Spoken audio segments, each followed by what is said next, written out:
Hello বন্ধুরা, তো চলে এসেছি তাজ কিচেনে। আর আজকে বানিয়ে দেখাবো আলুর পরোটার রেসিপি। আর এটা ফুলকো ফুলকো এই ঠান্ডার দিনে সকালবেলার নাস্তায় যদি এই রেসিপিটা সামনে পাওয়া যায় তাহলে কেমন হয়। আর কতটা সহজভাবে বানিয়েছি সেটা তো অবশ্যই দেখিয়ে দেবো, আর সেটা দেখাবো।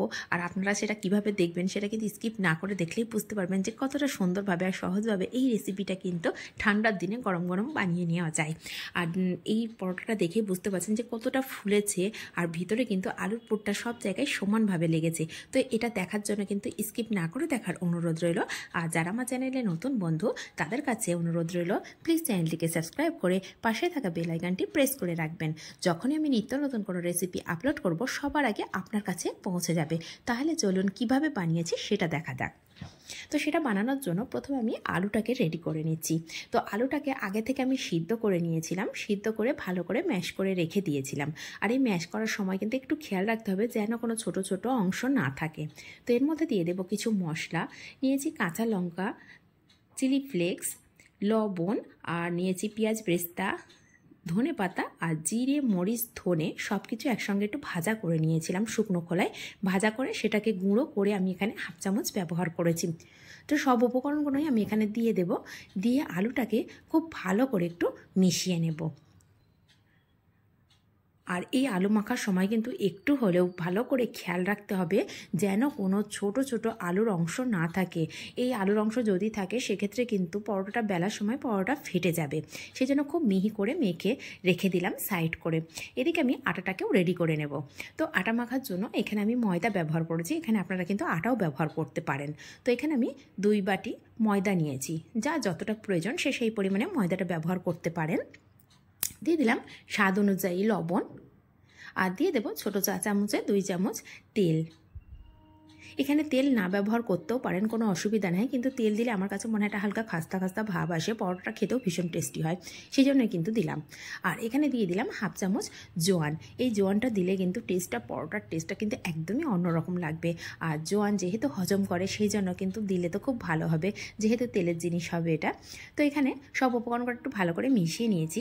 মিশিয়ে নেওয়ার পরে নর্মাল জল দিয়ে ভালো করে একটি ডো রেডি করে নেব। তো ডোটা আমার রেডি হয়ে গেছে।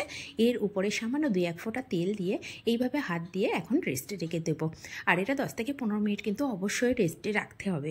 তো গল্পের করে এটা রেস্টে রেখেছিলাম, এখন আমি নিয়ে নিলাম আর হাত দিয়ে দেখিয়ে দিলাম। দেখুন আগের থেকে কিন্তু অনেকটাই নরম হয়ে গেছে, সেটা কিন্তু দেখেই বুঝতে পারছেন। যখন আমি রেস্টে রাখার আগেও দেখিয়েছি আর এখন পরেও দেখালাম।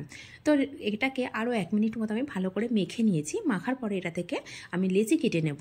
তো লেচিটা কিন্তু যে যার পছন্দ অনুযায়ী, কেউ মোটা বা বড় পরোটা খেতে পছন্দ করেন, কেউ ছোট পাতলা পরোটা খেতে পছন্দ করেন। তো যে যে ধরনের পরোটা খেতে পছন্দ করেন সেইভাবে কিন্তু লেচিটাকে কেটে নিতে হবে।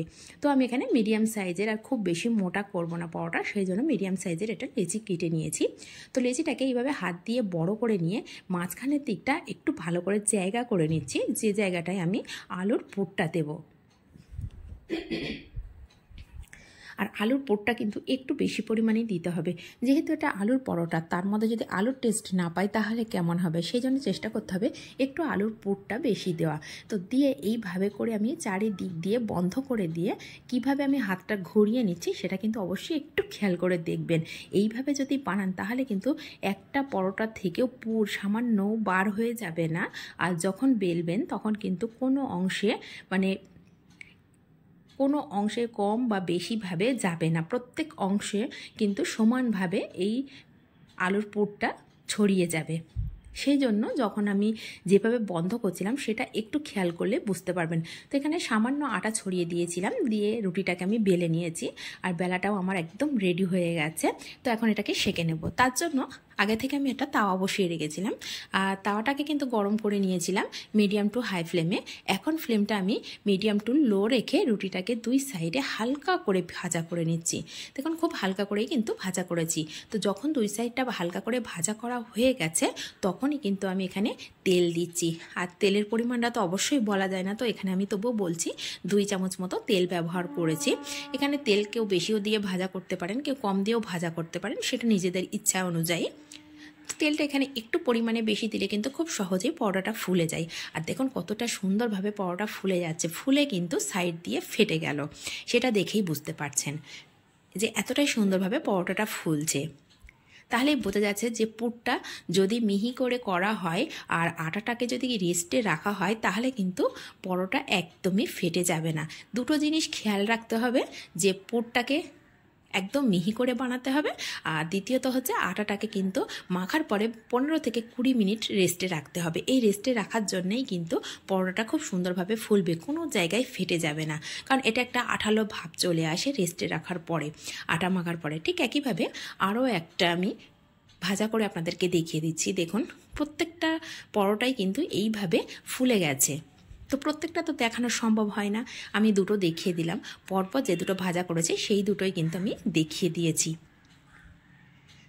তো এটাও দেখুন খুব সুন্দরভাবে কিন্তু সম্পূর্ণ পরোটাটা ফুলে যাচ্ছে। আর জানি না কতটা বুঝতে পারছেন, তো প্রত্যেক পরোটাটা কিন্তু এইভাবে ফুলে গেছে। আর যে আলুর পুরটা দিয়েছি প্রত্যেক জায়গায় সমানভাবে ছড়িয়ে গেছে, সেটা তো অবশ্যই আমি আপনাদেরকে দেখিয়ে দেবো। ভীষণ টেস্টি হয়েছে, একবার হলেও কিন্তু বাড়িতে এইভাবে বানিয়ে দেখতে পারেন। আর যদি এইভাবে বানান তাহলে কিন্তু কমেন্ট করতে একদমই ভুলবেন না, আর নিজেদের মানুষের কাছে অবশ্যই শেয়ার করতেও ভুলবেন না। তো এইভাবে প্রত্যেকটা আমি সেঁকে নিচ্ছি। তো সেঁকাটা আমার কমপ্লিট হয়ে গেছে। আর প্রত্যেকটা দেখুন দেখতেও যেমন সুন্দর হয়েছে, খেতেও ভীষণ টেস্টি হয়েছে। তো একবার হলেও এইভাবে কিন্তু বানিয়ে দেখতে পারেন।